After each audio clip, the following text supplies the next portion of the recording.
नमस्कार मंडळी, welcome to निराली माय चॅनल. कैरीची भाजी ही रेसिपी शेअर करते. त्यासाठी मी 3 कैऱ्या घेतलेल्या आहेत आणि त्या स्वच्छ धुवून त्याच्या छोट्या छोट्या फोडी करून घेतल्या आहेत. सालासकटच फोडी केलेल्या आहेत. कैरी पिकलेली आहे त्यामुळे गोडसर चव आहे. गॅसवर कढई ठेवली आहे. त्यामध्ये अंदाजे 2 मोठे चमचे तेल घातलं आहे. तेल चांगलं तापलं की मग त्यात 1 चमचा मोहरी घातली आहे. ती तडतडली की जिरं घातलं आहे. तेही छान तडतडलं की त्यात अर्धा चमचा मेथीदाणे ते घातले. मेथीदाण्यामुळे भाजीची चव खूप छान होते.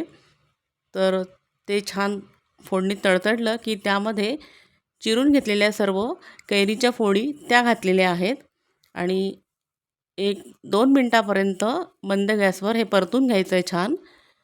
आणि आपल्याला याच्यात तिखट, मीठ, हळद, हिंग, गूळ असं घालायचं आहे.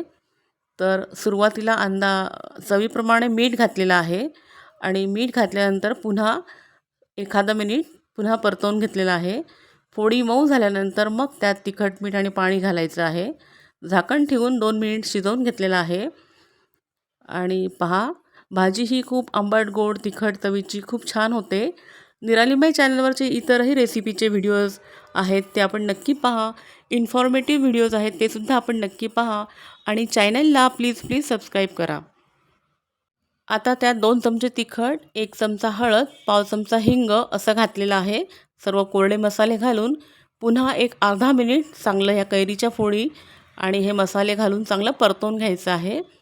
तर हळद, हिंग आणि तिखट असंच घातलेलं आहे आणि यामध्ये आता मी परतवून झाल्यानंतर 1 वाटी पाणी घातलं आहे. पुन्हा हे सर्व छान मिक्स करून घेते आणि हे शिजवून घ्यायचं आहे. तर त्यामध्ये पुन्हा अर्धी वाटी पाणी घातलेलं आहे म्हणजे छान रसदार अशी ही भाजी तयार होईल. आणि झाकण ठेवून 2 मिनिट शिजवून घेतलेलं आहे.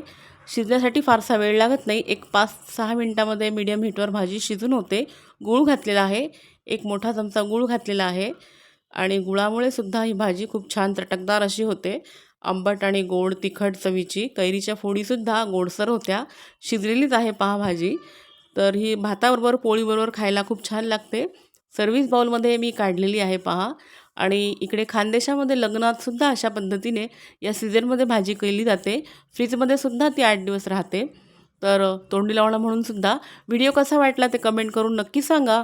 प्लीज लाईक, शेअर, सबस्क्राईब निराली माय चॅनल. थँक्यू.